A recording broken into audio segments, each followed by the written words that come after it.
Баршаңызға қайырлы күн. Бүгін сіздерге құрамы қолжетімді әрі өте оңай дайындалатын мясной пирогтың рецептісімен бөлісетін боламын. Егер сіз дәл осы рецептпен дайындайтын болсаңыз, сіздің пирогыңыз бір дайындағаннан-ақ өте жұмсақ әрі тіл үйретіндей дәмді болып шығатынына сенімдімін.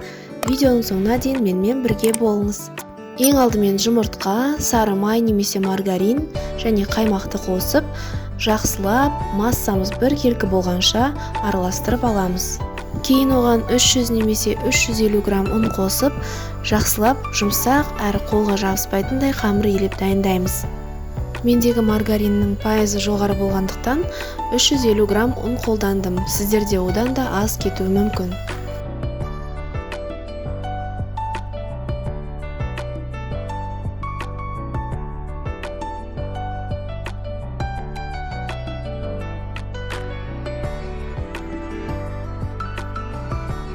Байқағандарыңыздай, менің қамырым өте жұмсақ әрі қолға жабыспайды. Сіздерде де дәл осындай қамыр дайын болуы керек. Енді қамырымызды 10-15 минутқа бөлме температурасында тындыруға қойып қоямыз. Холодильникке салып қажет емес. Келесі кезекте пирогтың салмасын дайындайтын боламыз. Ол үшін тартылған етке пияз, қызыл бұрыш және де картопты қосып, жақсылап араластырып аламыз.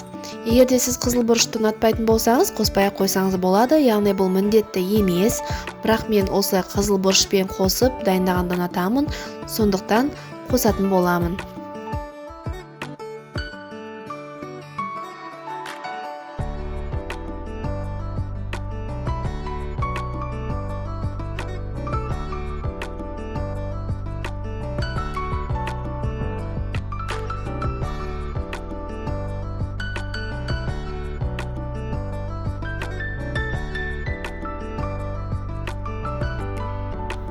Енді салмамыз тым құрғақ болып қалмауы үшін бір қасық су май қосып араластырамыз.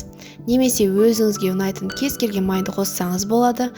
Мысалы, сары май немесе қойдың майын қосып араластырсаңыз да болады. Ең бастысы салмамыз құрғақ болмауы тиіс.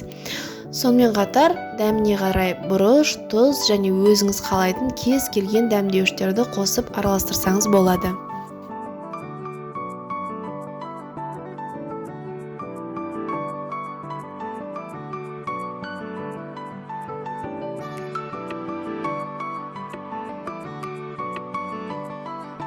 Енді қамырымыздың 1/3 бөлігін бөлек алып қоямыз, себебі бұл кейін біздің пирогымыздың беткі бөлігі болып табылады. Ал қалған бөлікті қамырды, яғни жақсылап тегістеп жая бастаймыз. Тым жұқа қылмау керек, себебі пирогымыз қытырлақ болып қалады. Және де тым қалың емес, орташа есеппен жаятын боламыз. Қажет жағдайда ұнды қолдануға болады, бірақ тым көп сеппеген дұрыс. Қамырдың қалыңдығы 1 см болса жеткілікті. Мен үнемі қамырды бірден пергаментке жайғанды ұнатамын, себебі оны формаға еш қиындықсыз салуға болады. Ендігі кезекте салмамызды тегістеп саламыз. Яғни бір жері қалың, бір жері жұқа болып қалмайтындай етіп, бір тегіс қылып, қолыңызбен әбден жаймалап шығыңыз.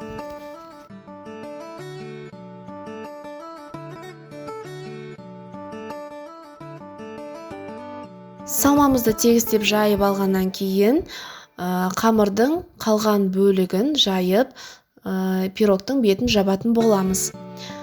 Ең алдымен пирогтың шеттерін, яғни екі қамырды бір-біріне беттестіріп, тегістеп, жақсылап, ешқандай су шықпайтындай біркелкі қылып біріктіріп аламыз.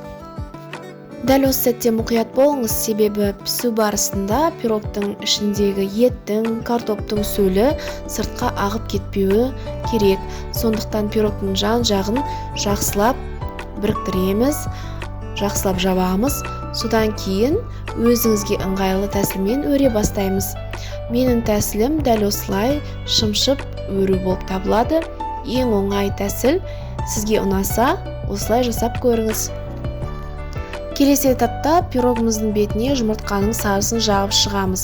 Бұл кезде де мұқият болыңыз, себебі бір тегіс жағылмайтын болса, пирогыңыз піскен кезде беті қызыл ала болып қалады.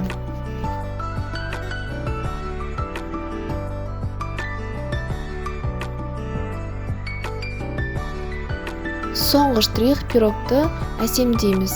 Яғни пирогыңызды өзіңіз қалағанда етіп әсемдесеңіз болады. Менің жағдайымда бұл макты пирогтың бетіне әдемілеп сеуіп шығатын боламын.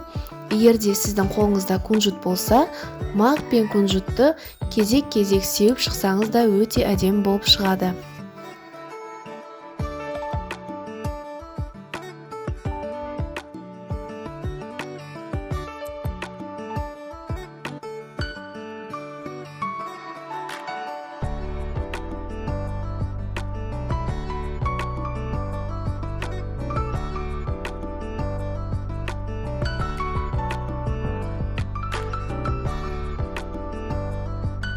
Ендігі кезекте пирогтың бетін шаншқымен әр жерінен тесіп шығамыз.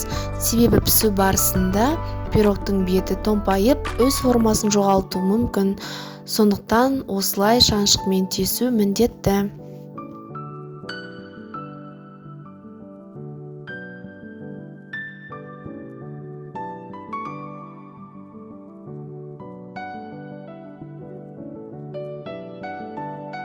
Пирогымызды пешімізге салып, 180 градуста 45 минут пісіруге қоямыз. Осымен пирогымыз дайын. Пирог шынымен де өте жұмсақ әрі тойымды болып шықты. Сіздерге дәл осы рецептпен жасап көруге кеңес беремін. Рецепт ұнап жатса, лайк басып, комментарий жазып, каналыма тіркеліп қойыңыздар. Достарыңызбен бөлісе отырыңыздар.